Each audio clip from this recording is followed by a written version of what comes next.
हरिद्वार के एआरटीओ कार्यालय में मारपीट किए जाने का वीडियो सामने आया है। वीडियो में एआरटीओ रत्नाकर सिंह एसआई प्रवर्तन मुकेश वर्मा के साथ मारपीट करते हुए दिखाई दे रहे हैं। यह घटना रविवार की बताई जा रही है और एआरटीओ कार्यालय परिसर की ही बताई जा रही है। और इस वीडियो में एआरटीओ रत्नाकर सिंह जहां मारपिटाई और गाली गलौज करते हुए दिखाई दे रहे हैं, वहीं कई अन्य कर्मचारी भी इस वीडियो में दिखाई दे रहे हैं। एआरटीओ रत्नाकर सिंह और एसआई मुकेश वर्मा के बीच किस बात पर झगड़ा हुआ और हालात मारपीट तक पहुंचा, यह अभी पता नहीं चला पाया है। मगर ऐसे क्या हालात हुए कि एक अधिकारी ने सारी मर्यादा को तार तार करते हुए अपने ही माथत अधिकारी के साथ इस तरह से हाथापाई की और अब इस हाथापाई का वीडियो सोशल मीडिया पर वायरल होने से यह चर्चा का विषय बना हुआ है और आरटीओ कार्यालय में चल रहे दलाली के धंधे की भी चर्चा जोर पकड़ रही है। वहीं जब इस विषय पर हरिद्वार के जिला अधिकारी धीरज सिंह गवरियाल से वार्तालाप की गई तो उन्होंने बताया कि वीडियो उनके संज्ञान में आया है, वीडियो की पड़ताल की जा रही है। आखिर क्यों इस तरह को स्थिति एआरटीओ परिसर में बनी और यह कब का वीडियो है, यह सब पहलुओं को देखने के बाद उचित कार्रवाई की जाएगी। उत्तरकाशी जनपद की राजस्व पुलिस और वन विभाग की टीम ने देवभूमि ड्रग्स फ्री अभियान 2023 के अंतर्गत लगातार नशे की रोकथाम के लिए सक्रिय है। इसी कड़ी में संयुक्त टीम द्वारा पुलिस अधीक्षक अपर यदुवंशी के दिशा निर्देशन में जनपद के गाजरा पट्टी के अंतर्गत नशे की विरुद्ध की गई कार्रवाई के अंतर्गत सीरी गांव और कौनगढ़ में छापामारी कर बड़े स्तर पर उगाई जा रही प्रतिबंधित भांग की खेती को नष्ट किया है। टीम का नेतृत्व कर रहे पुलिस उपाध्यक्ष प्रशांत कुमार के नेतृत्व में पुलिस, राजस्व विभाग एवं वन विभाग के लगभग 100 कर्मियों की टीम गजरा के सीरी गांव में पहुंचे और गांव के ऊपर करीब 3-4 किलोमीटर पैदल चलकर छानियों व कोलगढ़ में ग्रामीणों द्वारा बड़े स्तर पर 300 नाली भू भाग पर उगाई जा रही भांग की खेती को मौके पर जवानों ने नष्ट किया। साथ ही ड्रोन से फोटो वीडियोग्राफी भी की गई। मौके पर राजस्व की टीम जमीन के रिकॉर्ड व फसल की पैदावार करने वालों की जानकारी जुटा जा रही है। मामले में अग्रिम कार्यवाही गतिमान है। देखिए, माननीय मुख्यमंत्री जी उत्तराखंड की जो पहल है, जो एक मिशन चल रहा है ड्रग देवभूमि बाय 2025 मिशन, उसके अंतर्गत आप विदित हैं उत्तरकाशी पुलिस द्वारा, पुलिस उपाधीक्षक महोदय द्वारा उद्यन प्रोग्राम चलाया जा रहा है। इसी क्रम में हमने इसमें 2 कल बड़ी कार्रवाई करी हैं।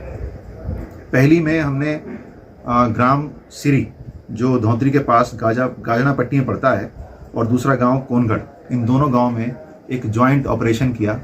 हमने पुलिस विभाग ने वन विभाग के साथ और राजस्व विभाग के साथ मिलकर लगभग 100 व्यक्तियों की टीम बनाई और एक प्लानिंग के तहत हम वहां गए और हमने वहां पर लगभग 300 से 350 नाली के लगभग भू भाग पर जो पैदा हुई भांग थी, उसको खेती को नष्ट किया है। तो ये एक बड़ी कार्रवाई है। इतने बड़ी पैमाने पर एक दिन में कार्रवाई भांग पर अभी तक नहीं हुई है। दूसरा कार्रवाई हमने जो थाना क्षेत्र मोरी है, इसमें 2 भिक्तों को 1 किलो 816 ग्राम चरस के साथ बरामद किया है। इसमें इंडिविजुअली उनके पास 906 ग्राम और 910 ग्राम चरस होना पाया गया था। इसमें मामले का संज्ञान लेकर तुरंत कार्रवाई की गई है और इसमें मुकदमा पंजीकृत किया गया। लोकसभा चुनाव को लेकर अलग अलग दलों के बीच सियासी खींचतान के बीच दिल्ली के रामलीला मैदान में भारी संख्या में देश भर के सरकार कर्मचारी जुटे हैं, लेकिन यह मसला अभी सुर्खियों में कम है। दरअसल पुरानी पेंशन योजना को बहाल करने की मांग को लेकर केंद्र और राज्य सरकार के हजारों कर्मचारी यहां रामलीला मैदान में एकत्र हुए हैं। कई विपक्षी दलों ने प्रदर्शनकारियों के प्रति अपना समर्थन जताया है। सरकारी कर्मचारियों की महारैली में आम आदमी पार्टी के राज्यसभा सदस्य संजय सिंह, हरियाणा के पूर्व मुख्यमंत्री एवं कांग्रेस नेता भूपेंद्र सिंह हुड्डा और उनके कांग्रेस सहयोगियों अरविंदर सिंह लवली, संदीप दीक्षित और उदित राज के अलावा बहुजन समाज पार्टी के सांसद श्याम सिंह यादव तथा किसान नेता राकेश टिकैत भी शामिल हुए। विपक्षी दलों के नेताओं ने सरकारी कर्मचारियों की मांग का खुला समर्थन किया है। दिल्ली के रामलीला मैदान में जारी ओल्ड पेंशन शंखनाद महारैली में प्रदर्शनकारियों ने नई पेंशन योजना का विरोध करते हुए कहा कि वे सेवानिवृत्ति के बाद अपने भविष्य को लेकर चिंतित हैं। एक प्रदर्शनकारी ने कहा कि हम joint forum for restoration of old pension scheme और national joint council of action के बैनर तले पुरानी पेंशन योजना की बहाली की मांग के लिए यह महारैली आयोजित कर रहे हैं। All India railway men's federation के राष्ट्रीय संयोजक एवं महासचिव शिव गोपाल मिश्रा ने कहा, जो कर्मचारी 1 जनवरी 2004 के बाद सरकारी सेवा में शामिल हुए हैं, वे नई पेंशन योजना का कड़ा विरोध कर रहे हैं। कर्मचारी सेवानिवृत्ति के बाद अपने भविष्य को लेकर चिंतित हैं, क्योंकि उन्हें पुरानी पेंशन योजना से वंचित कर दिया गया है और नई पेंशन योजना में शामिल होने को मजबूर किया गया है।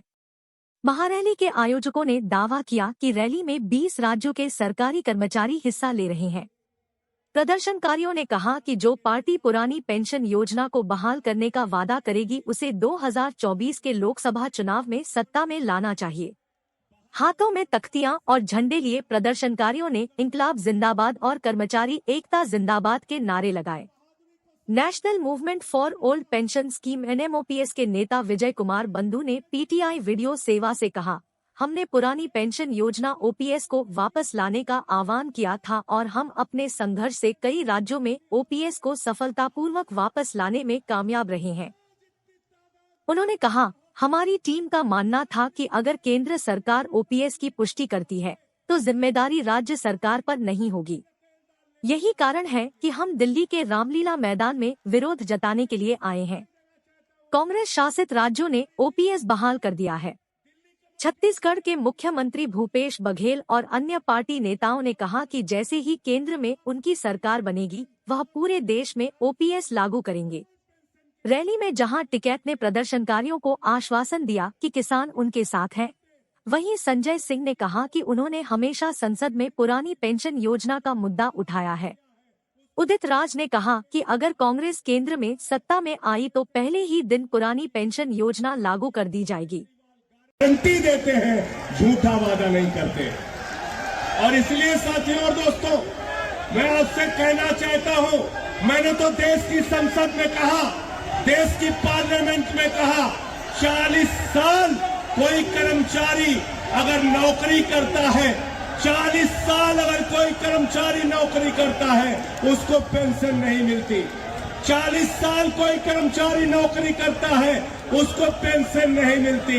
40 दिन कोई विधायक रह जाता है, कोई सांसद रह जाता है, पूरी जिंदगी उसको पेंशन मिलती है।